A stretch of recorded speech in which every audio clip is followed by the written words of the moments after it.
Hi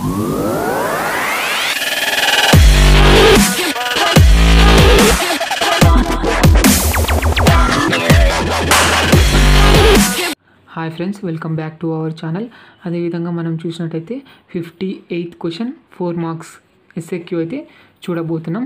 okay, 58th question చూడండి. ఇక్కడ మనకు prove that the length of the perpendicular from the point P of x0, y0 to the straight line ax plus by plus c is equal to 0 is mod of a x0 plus b y0 plus c divided by square root of a square plus b square అన్నాడు.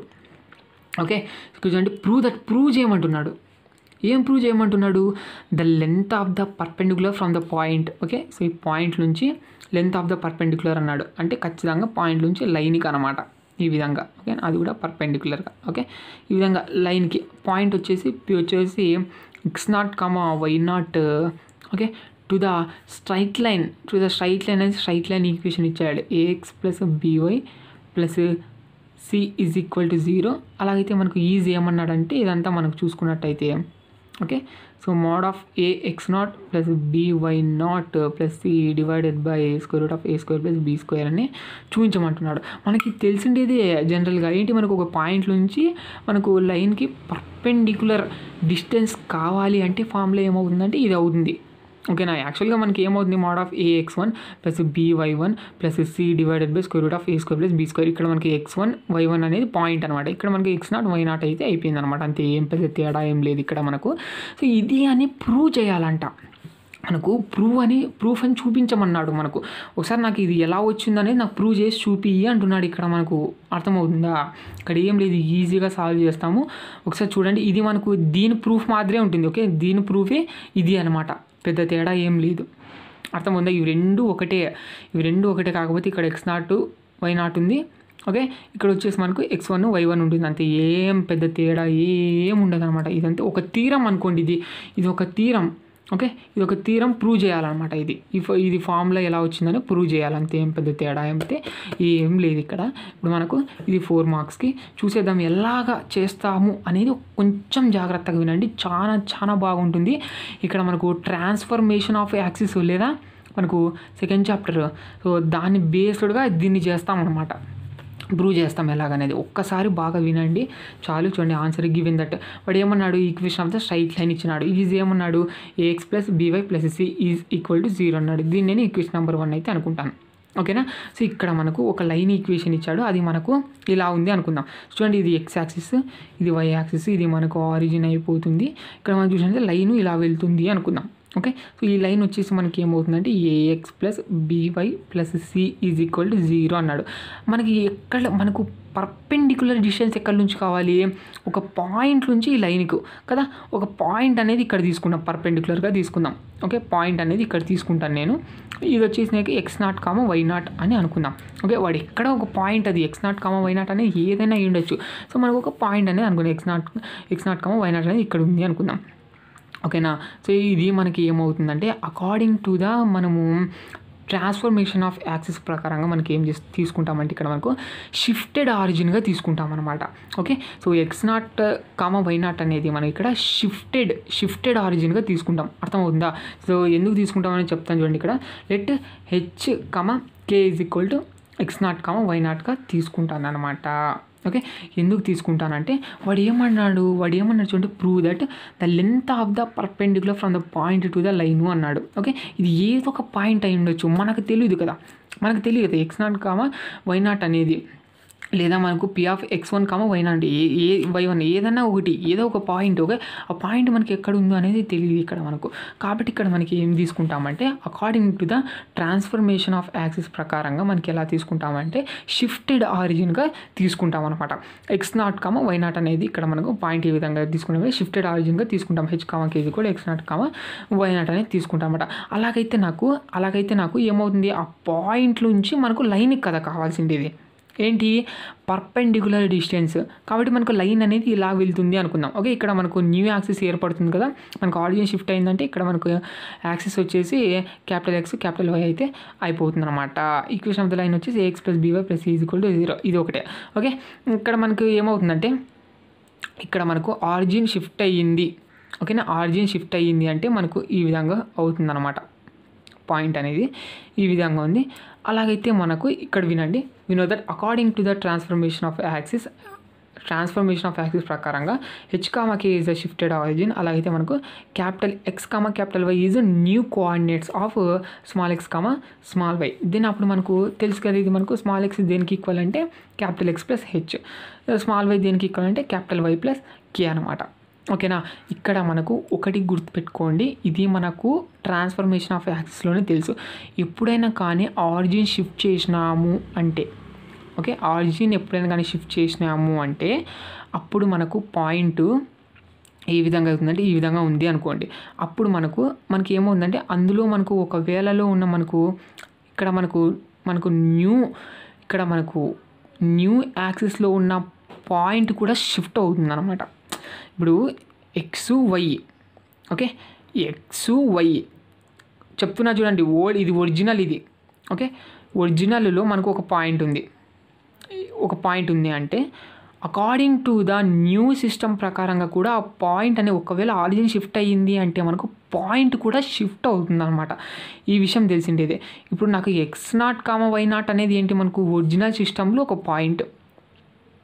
ఓకేనా, ఇప్పుడు నాకు చూసుకున్నట్టయితే ఇప్పుడు నాకు shifted, ఇప్పుడు మనకి ఎలా తీసుకుంటానంటే ఇప్పుడు నేను ఆరిజిన్ షిఫ్ట్ చేశాను. ఎక్కడ షిఫ్ట్ చేశాను అంటే కరెక్ట్ ఈ విధంగా షిఫ్ట్ చేశాను ఇక్కడికి. సో నాకు ఆ పాయింట్ అనేది కూడా నాకు షిఫ్ట్ అవుతుంది అనమాట. షిఫ్ట్ అయిపోయి నాకు ఎక్కడ వస్తుందంటే ఈ లైన్ పైన అనేది వస్తుందన్నమాట. మీకు అర్థమవుతుందా? సో ఈ కాన్సెప్ట్ మీరు ఇక్కడ గుర్తుపెట్టుకోవాల్సి ఉంది. ఇప్పుడు మనకు న్యూ కోఆర్డినేషన్ సిస్టంలో ఉన్న పాయింట్ కావాలి అంటే, ఓకే, పాయింట్ కావాలి అంటే అప్పుడు మనకి ఏమవుతుందంటే small X is equal to capital X plus H అవుతుంది అనమాట. Small why is equal to capital why plus K. ఇక్కడ హెచ్ కామా కే అనేది ఏంటి మనకంటే షిఫ్టెడ్ ఆరిజిన్. ఓకే, ఇక్కడ మనకు X is equal to capital X plus H, small why is equal to capital why plus K. ఇది మనకి ఏంటి point అనమాట. ఇప్పుడు న్యూ కోఆర్డినేషన్ సిస్టంలో రాబోతున్న పాయింట్. సో ఇక్కడ హెచ్ కామా కే వచ్చేసి x0, y0 అనమాట.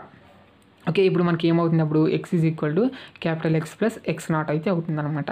అదేవిధంగా small why is equal to capital why plus y0 అయితే అవుతుంది. ఇక్కడ మనకు ఎక్స్ వై అనేది ఎక్కడ ఉంటుందంటే ఈ రెండు ఇక్కడ మనకు పాయింట్ చూసుకున్నట్టయితే ఈ విధంగా వస్తుంది. ఇప్పుడు మనకు లైన్ పైన వచ్చేస్తుంది అనమాట. అది అర్థమవుతుందా? లైన్ పైన అనేది వచ్చేస్తుంది అనమాట. ఇప్పుడు లైన్ పైన వచ్చేసిందంటే మనకు ఆ పాయింట్ అనేది లైన్లో సబ్స్టిట్యూట్ చేయొచ్చు కదా, ఇక్కడ సబ్స్టిట్యూట్ చేస్తాను. సో కాబట్టి ఇక్కడ ఈ పాయింట్ అనేది ఏదైతే ఉందో it lies on equation number 1 అనమాట. అర్థమైంది?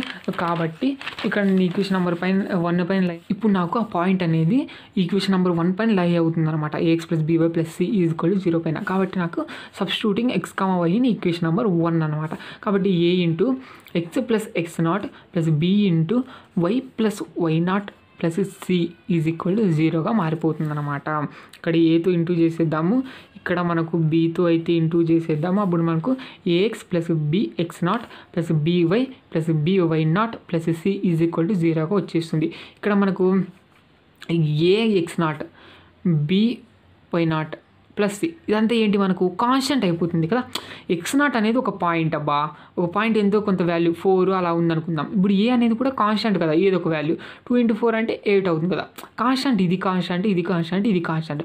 కాబట్టి ఈ 3 ఎత్తుకొచ్చి ఒక చోట రాసేసేయండి కాన్స్టెంట్ ప్లేస్లో. ఇక్కడ మనకి ఈక్వేషన్ ఫామ్లో రాస్తున్నాం a x plus b y plus C is equal to 0 ఆ ఫామ్లో జనరల్గా. ఓకే, కాబట్టి మనకు a x plus b y plus C, okay, ఇక్కడ మనకు వచ్చేసి ఇక్కడ రాసేస్తా టోటల్గా. ఓకే, ఇక్కడ రాసేస్తాము చూడండి, plus ax0 plus by0 plus C. Okay, ఇదంతా ఈజ్ ఈక్వల్ టు 0. దీన్ని నేను ఈక్వేషన్ నెంబర్ 2 అయితే అనుకుంటాను. ఓకేనా.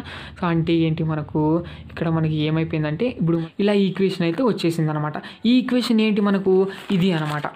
ఓకే, సో మనకి ఏమైపోతుందంటే ఇది అనమాట ఈక్వేషన్ నెంబర్ 2 ఈ విధంగా అయితే వచ్చేసింది. ఇప్పుడు మనకి ఈక్వేషన్ నెంబర్ 2 చూసుకున్నప్పుడు మనకు ఇప్పుడు ఏంటి వాడు అడిగింది ఏంటి మనకు perpendicular distance, length of the perpendicular from the point అన్నాడు. ఓకే, సో ఆ విధంగా మనకు ఈ పాయింట్ నుంచి x0, y0 నుంచి ఇలా మనకు ఈ లైన్కి పర్పెండిక్యులర్ డిస్టెన్స్ ఏమవుతుంది మనకు ఇక్కడ మనకు వచ్చేసి షిఫ్టెడ్ ఆరిజిన్ కాబట్టి ఏ విధంగా తీసుకుంటామంటే mod c divided by square root of a² plus b² అయితే తీసుకుంటాం అనమాట. ఓకే, షిఫ్టెడ్ ఆరిజిన్గా కాబట్టి ఇక్కడ మనకు ఇది మనకు ఆరిజిన్ అయిపోతుంది. అప్పుడు మనకు ఆరిజిన్ అయిపోయినప్పుడు మనకు mod c divided by square root of a² plus b² అయితే అయిపోతుంది. మీకు అర్థమవుతుంది కదా. కాబట్టి ఇక్కడ మనకు చూసినట్టయితే therefore the perpendicular distance from the new origin x0, y0 నుంచి టు ఈక్వేషన్ నెంబర్ 2 ఈజ్ ఏమవుతుందంటే చూడండి, is d is equal to mod c divided by square root of a² plus b² అయితే అయిపోతుంది అనమాట. తీసుకెళ్తే మనకి ఎలా వచ్చిందో, because the perpendicular distance from the origin to x plus by plus c is equal to 0 is mod c divided by square root of a² plus b². కాబట్టి ఇక్కడ మనకు దీన్ని అనేది ఇక్కడ అప్లై చేస్తాను నేను ఈక్వేషన్ నెంబర్ 2కి. ఓకే, న్యూ కోఆర్డినేషన్ సిస్టమ్ ప్రకారంగా. ఓకేనా, సో ఇది మనకు న్యూ ఆరిజిన్ అయితే అయిపోతుంది x0, y0 అనేది. ఓకే, పాయింట్ ఇది. ఇక్కడ మనకు చూసుకున్నట్టయితే ఏమవుతుందంటే d is equal to mod of, ఇక్కడ మనకు జనరల్ ఫామ్తో కంపేర్ చేయాల్సి ఉంటుంది x plus by plus c is equal to 0తో. ఇక్కడ మనకి ఏమవుతుందంటే ఇదంతా కాన్స్టెంట్ c అయిపోతుంది. ఓకే, ఈ విధంగా ఇది ఏమైపోతుందంటే ఇది ఏబీలు అయిపోతాయి. ఇది ఒకటి కాన్స్టెంట్ సి అయితే ఇదంతా అయిపోతుంది. కాబట్టి మోడ్ సి, కాబట్టి మోడ్ సి అంటే ఏంటి, మనకు ax0 plus by0 plus c divided by square root of a² plus b² అయిపోయా. ఇదేనా వాడు ప్రూవ్ చేయమనిండేది, హెన్స్ ప్రూవ్డ్. ఇదేనా వాడు ప్రూవ్ చేయమనిండేది. చూడండి, ఒక పాయింట్ నుంచి లైన్కి పర్పెండిక్యులర్ డిస్టెన్స్ ఏ విధంగా ఉంటుందంటే ఈ విధంగా ఉంటుందని ప్రూవ్ చేసాం. ఈ విధంగా మనకైతే ఫామ్లో అయితే వచ్చిందనమాట. ఇది x0, y0 ఉందంటే ఇక్కడ మనకు x1, y1 ఉంటుందన్నమాట. ఫామ్లో చూసినట్టయితే మనకు పాయింట్ ఇక్కడ x0, y0 మనకు జనరల్గా x1, y1 అవుతుంది. అంతే, ఏం పెద్ద తేడా లేదు. ఈ విధంగా సాల్వ్ చేయాల్సి ఉంటుందన్నమాట. అర్థమైందా? ఇది నెక్స్ట్ క్వశ్చన్ 59th. ఇది మనకు 2 మార్క్స్కి. చూడండి, if the product of the intercepts made by the straight line x tan alpha plus y secant alpha is equal to 1, 0 less than or equal to alpha less than pi by 2 on the coordinate axis is equal to sin alpha, find alpha అంటున్నాడు. జాగ్రత్తగా వినండి. If అయితే అంటున్నాడు చూడండి, the product of intercepts made by the straight line. ఇలా మనకు ఒక straight line ఇచ్చాడు. ఓకే, ఇలా మనకు ఒక స్ట్రైట్ లైన్ ఇచ్చాడు. ఆ స్ట్రైట్ లైన్ యొక్క ఇంటర్సెప్ట్స్ అంటే a, b. ఓకే, ఇక్కడ మనకు చూసినట్టయితే ఎలా ఉంది చూడండి, ఈజ్ ఈక్వల్ టు 1 ఉందంటే ఇక్కడ మనకి ఏ విధంగా వస్తుందంటే మనకి ఇంటర్సెప్ట్ ఫామ్ అవుతుంది. ఓకే, ఇంటర్సెప్ట్ ఫామ్లో మనం చేంజ్ చేయాల్సి ఉంటుంది. చేంజ్ చేద్దాం. ఓకే, ఇంటర్సెప్ట్ ఫామ్ అయితే అయిపోతుంది. అలాగైతే మనకు ద ప్రోడక్ట్ ఆఫ్ ఇంటర్సెప్ట్స్ అంటున్నాడు. అంటే ఇక్కడ మనకు ఇక్కడ ఇంటర్సెప్ట్ ఫామ్లో చేంజ్ చేస్తే మనకు ఏబి అనేది వస్తుంది అనమాట. అవి రెండు మనకి ఇంటూ ప్రోడక్ట్ చేసినట్టయితే okay, made by the straight line. అదేవిధంగా ఆన్ ద కోఆర్డినేట్ యాక్సిస్ మనకు తెలిసిండేది is equal to sine alpha. Okay, అలా మనకు ఈ విధంగా మనకు ఇంటర్సెప్ట్స్ అనేది కోఆర్డినేట్ యాక్సిస్ పైన చేసినట్టయితే, అలాగైతే మనకు దాని ప్రోడక్ట్ చూసినట్టయితే ఈజ్ ఈక్వల్ టు సైన్ ఆల్ఫాకి అయితే ఈక్వల్ అనమాట. అలాగైతే మనకు ఫైండ్ ఆల్ఫా, అలాగైతే మనకు టోటల్ మనకు యాంగిల్ ఏంటి ఇక్కడ అని అడుగుతున్నాడు. ఓకే, టోటల్ అయితే నాకు యాంగిల్ ఏంటి అని అడుగుతున్నాడప్ప. అది కావాల్సి ఉంది ఇక్కడ. మనకు అర్థమైందా మీకు ఎలా సాల్వ్ చేయాలనేది? ఇక్కడ వాడు ఏం హింట్ ఇచ్చాడంటే ప్రోడక్ట్ ఆఫ్ ద ఇంటర్సెప్ట్స్ అన్నాడు. ఈజ్ ఏమన్నాడు, సైన్ ఆల్ఫా అన్నాడు. అంటే a into b is equal to sine alpha అవుతుంది. ఇక్కడ ముందు మనకు ఇలా ఇచ్చింది ఈక్వేషన్ని ఇంటర్సెప్ట్ ఫామ్లోకి చేంజ్ చేసి మనకు అందులో మనకు a, bలు ఇంటూ చేస్తే మనకు సైన్ ఆల్ఫాకి ఈక్వల్ అనమాట. ఆ తర్వాత మనకు ఆల్ఫా అనేది దీన్ని సాల్వ్ చేస్తూ కనుక్కోవాల్సి ఉంటుందన్నమాట. మీకు అర్థమైంది? అది ఇక్కడ మన కాన్సెప్ట్. ఇక్కడ వచ్చేసి ఆల్ఫా ఎలా ఉంటుంది అన్నాడంటే ఇక్కడ మనకు యాంగిల్ ఇక్కడ చూసినట్టయితే ఆల్ఫా యాంగిల్ ఎలా ఉంటుంది అన్నాడంటే 0 less than or equal to alpha అన్నాడు. అంటే ఏంటి, మనకు ఆల్ఫా అనే యాంగిల్ 0 degrees కన్నా ఈక్వల్. ఓకే, ఆల్ఫా అనేది 0 degrees కన్నా ఈక్వల్ లేదా 0 కన్నా ఎక్కువ ఉంటుంది అనమాట ఆల్ఫా అనేది. ఓకే, అదేవిధంగా π/2 అంటే ఏంటి, మనకు 90 degrees కన్నా తక్కువే ఉంటుంది. అది అనమాట ఆల్ఫా అనేది. 0 కన్నా ఈక్వల్ లేదా 0 కన్నా ఎక్కువ లేకుంటే 90 కన్నా తక్కువ ఉంటుంది. ఇది అనమాట ఆల్ఫా అనేది. ఇప్పుడు మనకు 0 to 90 degrees అనమాట. ఓకే, సో ఈ 0 to 90 degrees మధ్యలో ఉన్న ఆల్ఫా యాంగిల్ ఎంత అనేది ఫైండ్ అవుట్ చేయాల్సి ఉంటుంది అనమాట. ఇక్కడ టోటల్గా అయితే వాడు ఇది కూడా ఇచ్చేసాడు, మనకు మేల్ అయిపోయింది. ఓకేనా, కాబట్టి ఇప్పుడు మనం చూద్దాం ఎలా సాల్వ్ చేస్తాం అనేది. Answer given equation of straight line is, ఇచ్చిండే equation of the straight line రాయండి. x tan alpha plus y secant alpha is equal to 1 అయితే అయిపోయింది. ఇప్పుడు మనకు x/a plus y/b is equal to 1 ఫామ్లోకి చేంజ్ చేయాల్సి ఉంటుంది. ఎందుకంటే వాడు ప్రోడక్ట్ ఆఫ్ ద ఇంటర్సెప్ట్స్ అన్నాడు కాబట్టి మనకు ఇంటర్సెప్ట్ ఫామ్లో చేంజ్ చేయాల్సి ఉంటుంది. మనకు tan θని ఏ విధంగా రాయొచ్చు అంటే మనకు 1/cot θగా రాయొచ్చు. ఓకేనా, కాట్ ఇన్వర్స్ ఉంటేనే కదా మనకు అది tan θ అయితే అయిపోతుంది అనమాట. అదేవిధంగా కాట్ చూసుకున్నట్లయితే cot θ is equal to 1/tan θ అవుతుంది అనమాట. ఇవి రెండు ఇన్వర్స్. మరి దీన్ని ఇక్కడ తెచ్చేసేయండి, ఇది అవుతుంది అనమాట. అంతే, పెద్ద తేడా ఏం లేదు, రెండు ఒకటే. అర్థమైంది? ఈ విధంగా మనకు ఇన్వర్స్గా ఉంటాయి ఒకదానికొకటి అని అర్థం అనమాట, ఏం లేదు. ఓకేనా, ఇది తెలిసిండేది మనకు. అదేవిధంగా tan θకి ఇంకో ఫార్ములా కూడా ఉంది. ఏంటి, మనకు sin θ/cos θ. ఇది కూడా ఇవి రెండు చేసినట్టయితే మనకు tan θ అనేది వచ్చేది అనమాట, అలాగనమాట. ఓకేనా, ఇలా మనకు డిఫరెంట్ ఫార్ములాస్ అయితే ఉన్నాయి. ఇక్కడ మనకు సీకెంట్ ఆల్ఫా, సీకెంట్ తీటాకి ఏముంది మనకు 1/cos θగా ఉందన్నమాట. ఈ విధంగా ఇక్కడ మనకు ఇంటర్సెప్ట్ ఫామ్లో రావడానికి ఇక్కడ చేంజ్ చేస్తాను అనమాట. tan ఆల్ఫాని ఏ విధంగా చేంజ్ చేస్తానంటే 1/cot ఆల్ఫాగా చేంజ్ చేస్తాను. ఇదే తీసుకుంటాను, ఇది తీసుకోండి నేను. ఓకేనా, ఎందుకంటే నాకు x/a y/b ఈ విధంగా రావాలి కాబట్టి నాకు ఈ విధంగా ఒకటి వచ్చేటట్టుగా చూసుకుంటా. ఓకే, అదేవిధంగా ప్లస్ y ఇంటూ ఇక్కడ సీకెంట్ తీటా అంటే 1/cos θ, ఇక్కడ మనకు ఆల్ఫా అవుతుంది అంటే 1/cos alpha is equal to 1. ఇక్కడ మనకు అప్పుడు ఏమవుతుంది x/cot alpha plus y/cos alpha is equal to 1 అయితే అయిపోయింది అనమాట.